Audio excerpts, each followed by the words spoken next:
pas que les 78 jours, c'est aussi le travail qui a été fait en amont avec toute son équipe. Donc on se dit là, ça y est, on est là parce qu'on a fait les bons choix. On y est, ça y est, le public.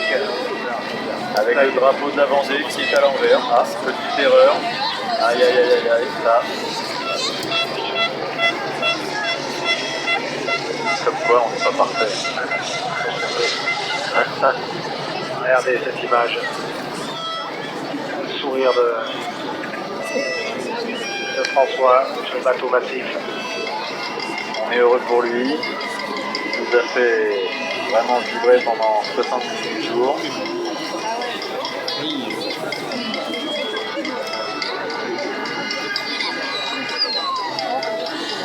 Il a l'air cool, il avance son bateau. Ouais, peinard, hein, tranquille. Hein. Regarde-moi cette image. Non. Hein, et Michel Desjoyaux. Il a vécu ce moment-là 2 fois, c'est le seul à l'avoir vécu 2 fois, ce moment de vainqueur. Et qui s'en va. Ah ouais, il faut laisser le marin, le vainqueur tout seul. Rappelez-vous, Laure Manodou et son petit frère quand il a gagné la médaille d'or.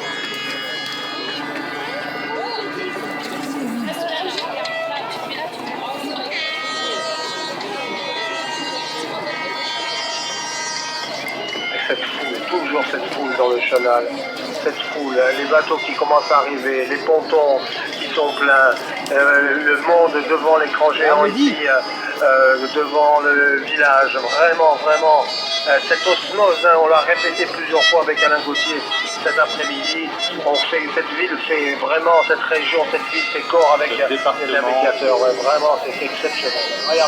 Regardez le monde, regardez la foule. Ils se sont appropriés cette course et ils ont bien raison parce qu'elle vaut le coup.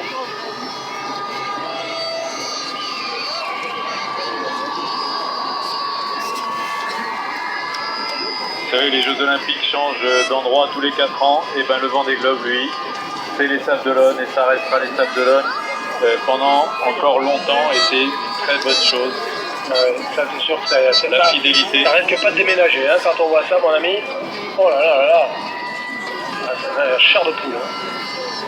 Ah bah ça laisse pas indifférent, hein, c'est évident. On est complètement à les fusées. Les feux de Bengale. Les feux de Bengale. Voilà.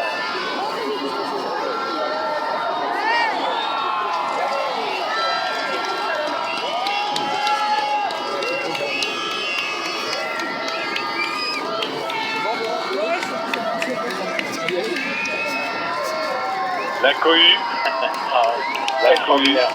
Extraordinaire, la foule, le monde, vraiment exceptionnel.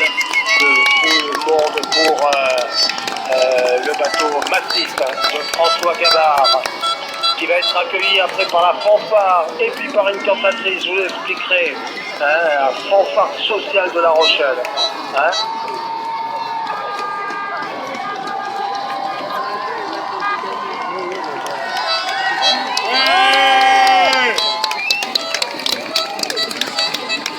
Cette foule, la même qu'au départ. Rappelez-vous, le 10 novembre, c'était magique. Ils étaient 20 au départ. On pense à un homme aussi, c'est Quito de Pavan. Parce que figurez-vous que Quito, il a osé, entre guillemets, embarquer en 2009 à son bord un petit jeune, François Gabard, pour la Transat Jacques Vabre. Et là,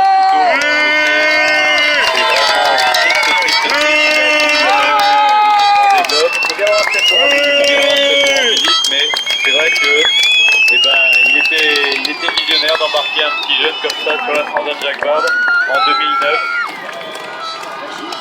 Un petit jeune de 24 ans, de 26 ans pardon, à l'époque.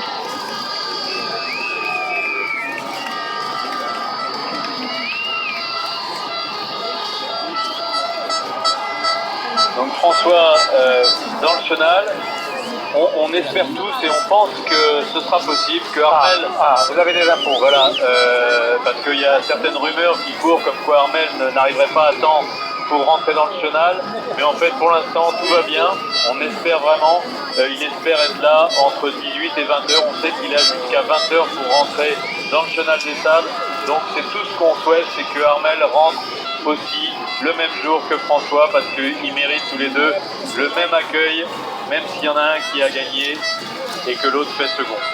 Allez, fumigène, allez, donnez-lui un fumigène qui fonctionne, alors Massif, on fait le boulot jusqu'au bout. Non, je plaisante. Regardez cette vue du chenal des sables d'Olonne. Quand je vous disais que c'était le Maracana de la voile, cette entrée somptueuse, et puis après le port de commerce, on va se couper, qui va couper en deux le chenal, on va partir nous vers le port de Plaisance, laisser sur la droite dans la montée le port de commerce, et aller vers le port de Plaisance, les sables d'Olonne pour Olonne. Vraiment. Tu parlais de Maracana, et là il cherche la Holla, François. Regardez, des milliers